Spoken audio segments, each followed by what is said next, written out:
El primer militarismo de 1827 a 1845. Los siglos militares por los que se han atravesado la historia republicana del Perú supusieron la intervención de las Fuerzas Armadas en las direcciones del Estado.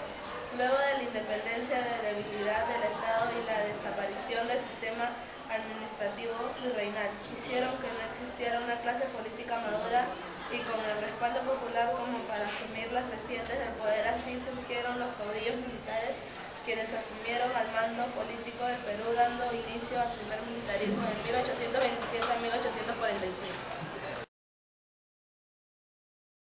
José de la Mar, presidente constitucional del Perú, 1827-1823. Tras el fin de la influencia bolivariana en el Perú, el 28 de febrero de 1827 se convocó las elecciones por el Congreso de la Mar.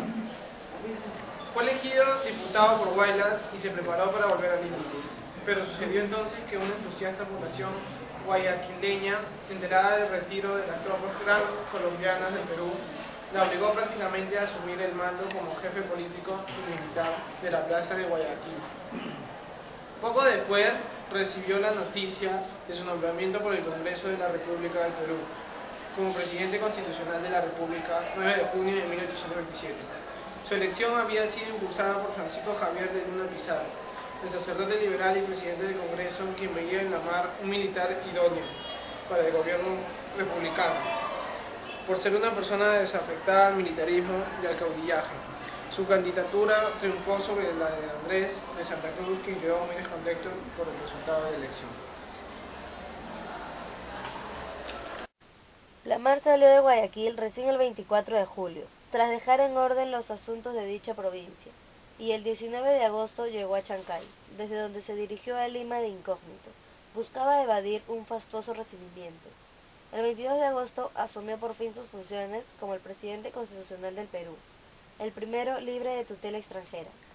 Desde el primer momento de su gobierno, se perfilaron como grandes opositores los militares Agustín Gamarra, Antonio Gutiérrez de la Fuente y Andrés de Santa Cruz, quienes formaron una especie de triunvirato trabajando mancomunadamente por la caída del presidente. 3 fueron las conspiraciones sucesivas que tuvo que sofocar la Mar. La primera, diciembre de 1827, donde se aparecieron complicados el jurista Manuel Lorenzo de Vidaurre, uno de los sostenedores de la candidatura de Santa Cruz, y el guerrillero Ignacio Quispe Ninavilca. La segunda, promovida por el coronel Alejandro Guavique, 23 de abril de 1828, fue sofocada cuando el sargento mayor Felipe Santiago Salaverry dio muerte al conspirador en duelo sostenido ante los soldados a quienes intentaba seducir. La tercera, mayo de 1828, dio origen a la dispersión de numerosos oficiales en apartados guarniciones de provincias. Las 3 conspiraciones fueron atribuidas a las intrigas de Santa Cruz, cuyo alejamiento se dispuso nombrándolo ministro plenipotenciario en Chile. Pero, insistentemente, se afirmaba entonces que ellas no eran sino episodios de una conspiración más vasta y profunda, en la cual se hallaban comprometidos Gamarra, Santa Cruz y La Fuente, y cuyo estallido parecía temporalmente diferido por los inminentes conflictos con Bolivia y Colombia.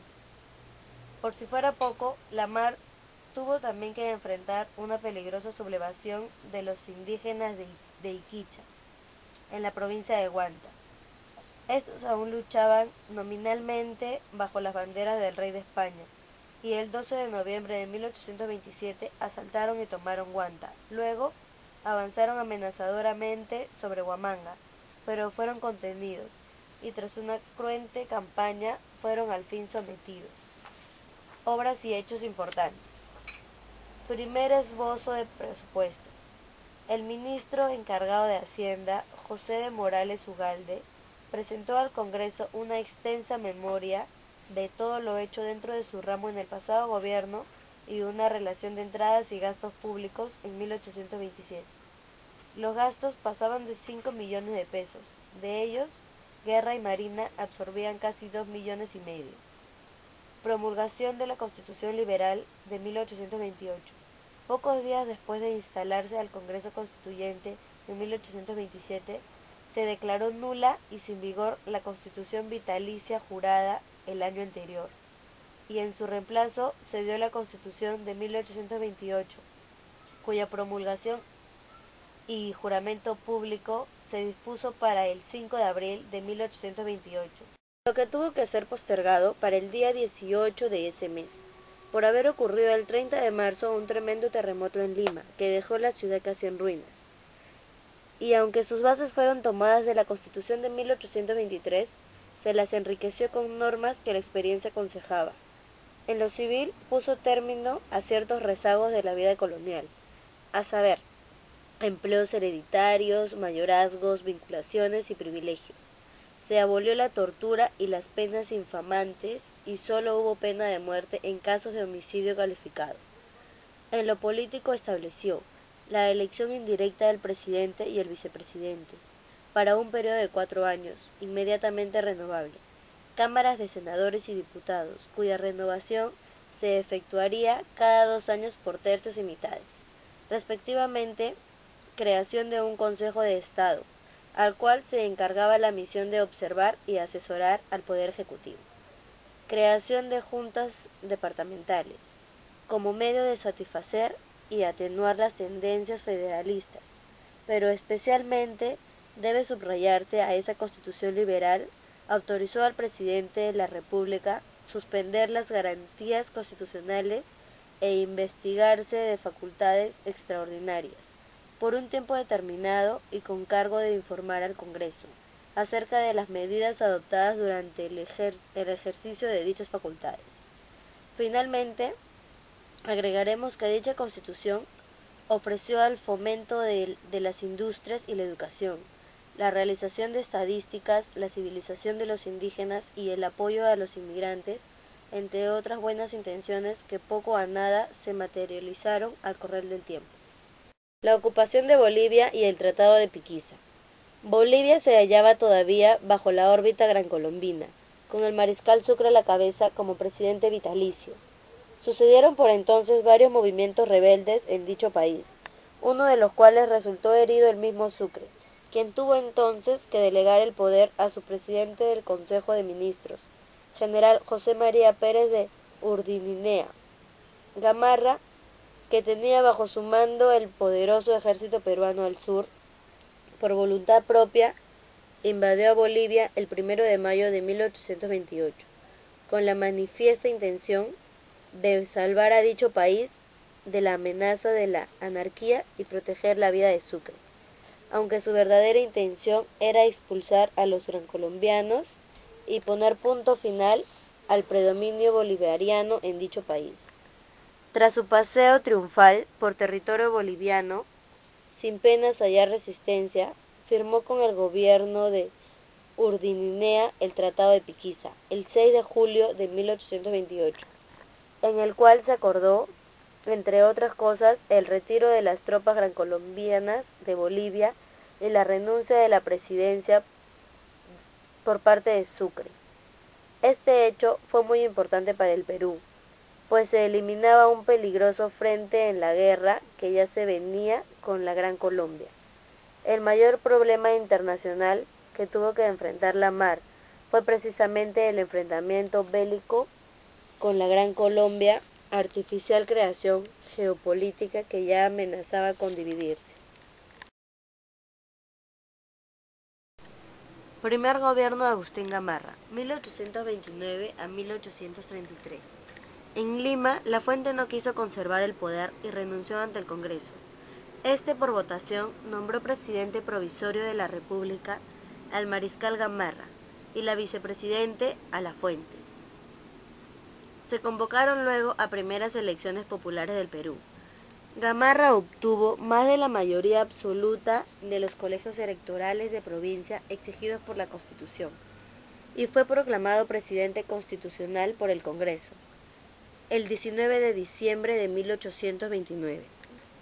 El gobierno de Gamarra quiso ser lo opuesto al de José de la Mar. Este último significó un esfuerzo constitucionalista, Gamarra dejó de lado la Constitución de 1828, pues no lo tuvo satisfecho por las limitaciones que establecía el Poder Ejecutivo. Instauró un gobierno autoritario y conservador. Gamarra logró a duras penas terminar su gobierno constitucional.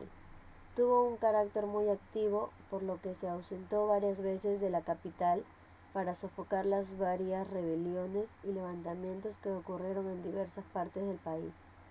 Durante esas expediciones dejaba la presidencia en manos de sus vicepresidentes o encargados de gobierno, el primero de los cuales, Antonio Gutiérrez de la Fuente, manifestó también su carácter autoritario y comenzó a ganarse la enemistad de la cúpula política limeña.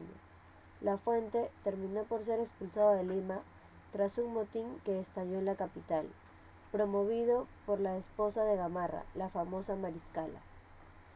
Conforme pasaba el tiempo, la oposición liberal al gobierno se robusteció más y los miembros del Congreso hicieron sentir su propuesta. Fue Francisco de Paula González Vigil, sacerdote tacneño, quien hizo la más severa crítica al régimen autoritario de Gamarra. Culminó su argumento con las célebres palabras: "Yo debo acusar, yo acuso". En su elocuente discurso, Vigil denunció los actos ilegales y las arbitrariedades en las que había incurrido el régimen de Gamarra. Con estas acusaciones, el gobierno se desprestigió aún más. El Congreso se clausuró a fines de 1832. Obras y hechos importantes. Se firmó en Guayaquil el Tratado de Paz, Amistad y Límites entre el Perú y la Gran Colombia, entre el representante peruano José de Larrea y Loredo y el colombiano Pedro Gual, por lo que se le conoce también como Tratado de Larrea-Gual, 22 de septiembre de 1829. La Gran Colombia respetó los derechos del Perú sobre Tumbes, Jaén y Maynas, y a su vez el Perú desistió de reclamar Guayaquil.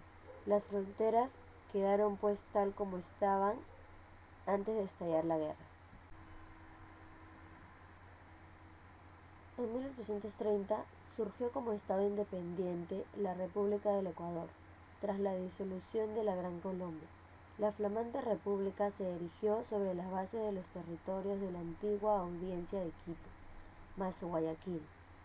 Por entonces no hizo reclamos sobre Tumbes, Jaén y Maynas, que pertenecían al Perú de manera indiscutible en base al principio del utipositesis y el principio de la libre determinación de los pueblos. El primer tratado celebrado entre el Perú y el Ecuador fue el Tratado Pando-Novoa, suscrito el 12 de julio de 1832 por el ministro de Gobiernos y Relaciones Exteriores del Perú, José María Pando, y el ministro plenipotenciario de Ecuador, Diego Noboa. Su artículo 14 reconocía y respetaba los límites vigentes entre ambas naciones. En 1831, Gamarra quiso declarar la guerra a Bolivia, pero el Congreso se opuso.